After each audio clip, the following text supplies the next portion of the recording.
What if I told you that the life you're currently living might not even be your own? The goals you're chasing, the choices that you're making, even the person that you think you are shaped by something that you are not even aware that you're addicted to. By the end of this video, you will see the hidden trap that shapes most people's lives and how to step out of it once and for all. You see, most people are looking for constant external validation. And this comes as no surprise because it starts already in early childhood. This is where we feel most vulnerable and we are reliant on our caretakers to nurture us, to take care of us, to protect us. And our caretakers also punish us if we do something wrong or praise us if we live according to their expectations. So we start a habit of outsourcing the rules that we live by, and we get conditioned to behave according to those external rules, according to those expectations of others.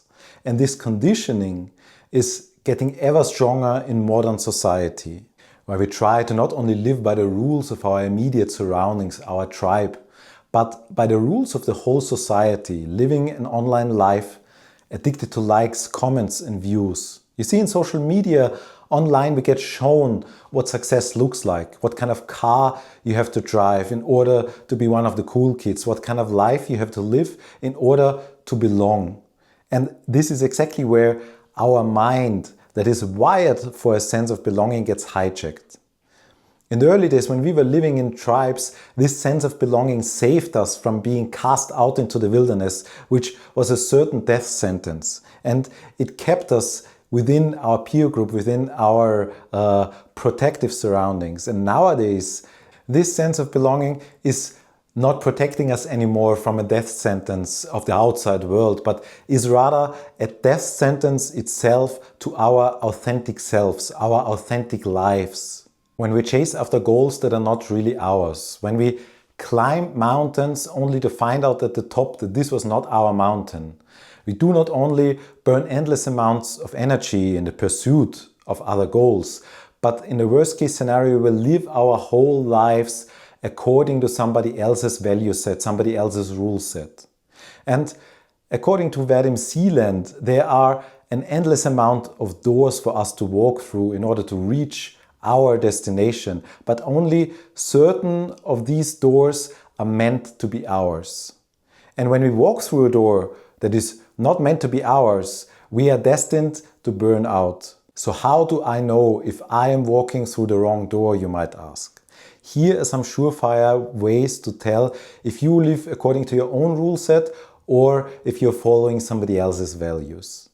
If you have this constant question in the back of your head, what other people might think, if you feel this anxiety deep inside of yourself whenever you have to make a decision, if it is the right one, if it will please somebody else, if it's according to the rules of your surroundings, this is a surefire way to tell that you are following somebody else's life.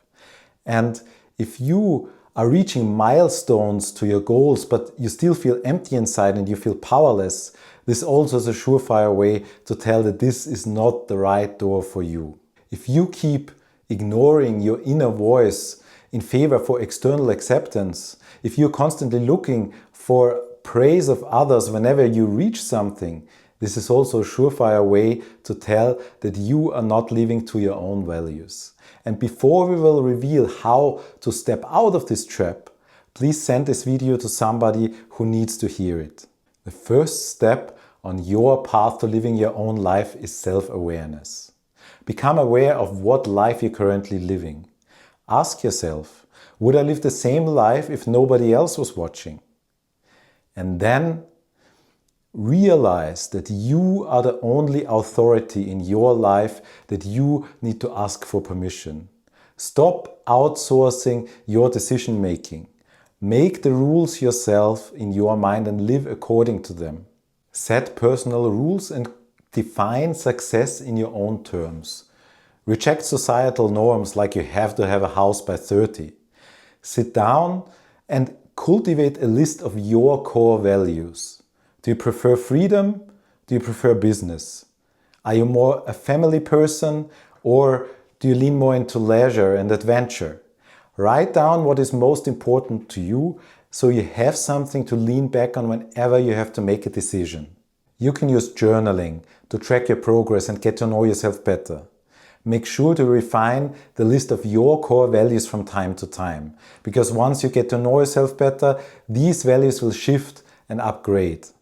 Also set boundaries in your relationship and stay true to your values. Perform small acts of rebellion and show yourself that you care of what is important to you. Give yourself permission to be yourself, because only if you approve of yourself will life mirror that back to you.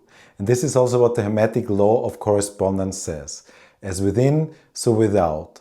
We first have to change ourselves, our insides, before our outside world changes. These steps are a surefire way to find your door to walk through, behind which you will be the main hero of your story and not a supporting character in somebody else's. This is where life aligns, where striving for your goals feels energizing and not draining. This is a life worth living. And this week, I want you to identify one approval-seeking habit in your life. Become aware of it, write it down, and then eradicate it from your life. The life you are looking for starts the moment you stop performing for somebody else and start living for yourself. Remember, the only approval that matters is your own. Now smash the like button and go be yourself.